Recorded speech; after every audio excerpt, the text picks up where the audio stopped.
Emmanuel Macron a accordé un entretien à Ouest France avant de prendre quelques jours de congé et avant qu'il ne parte dès ce soir pour Strasbourg, enfin non pas pour Strasbourg, pardon, pour l'Alsace, dans le cadre de sa tournée, si on peut dire les choses comme ça, de commémoration du centenaire de la Première Guerre mondiale.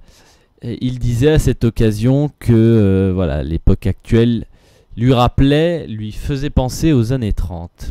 En tout cas aux années d'entre-deux-guerres. Alors,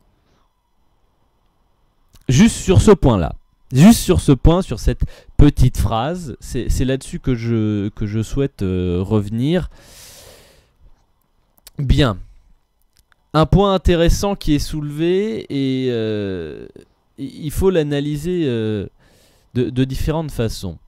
Bon, je pense que Arnaud ne me contestera pas là-dessus. L'histoire ne se répète jamais. Jamais, exactement. Tous Ouais. ceux qui pensent que l'histoire se répète sont souvent des gens qui ont une très faible conscience de ce qu'est le phénomène historique. Donc, en soi, sur le plan de la rigueur historique, on peut le dire, Emmanuel Macron a tort. En revanche, il souligne quelque chose d'assez intéressant et qui est tout à fait en accord avec ce qu'il dit depuis un certain temps, à savoir que, eh ben, oui, il y a une montée des populismes qu'on observe. Il y a eu des débats sur cette antenne, il y en a eu un en réalité. Voilà, bon, il y a eu un débat sur cette antenne, il y en a eu d'autres même. Non, il y a eu plusieurs débats sur cette antenne, plus ou moins consacrés à cela. Bref, il y a une montée des populismes. Oui. Comme dans les années 30. Ça, c'est vrai. Mais il y a quand même une sacrée différence avec les années 30, qui est que on n'a pas du tout affaire au même système. La République française, c'est la 5ème République, un régime semi-présidentiel. En Allemagne, les néo-nazis sont dans un contexte où, voilà, ils sont des néo-nazis, pas les nazis. Ils ne font de rien.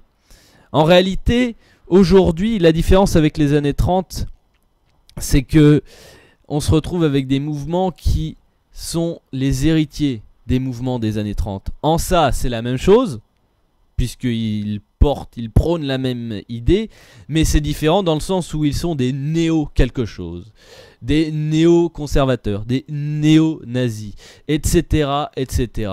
Les ultralibéraux comme Jair Bolsonaro n'ont absolument rien inventé, ils ne font que reprendre ce qui a été dit déjà il y a au moins une trentaine d'années, etc., etc.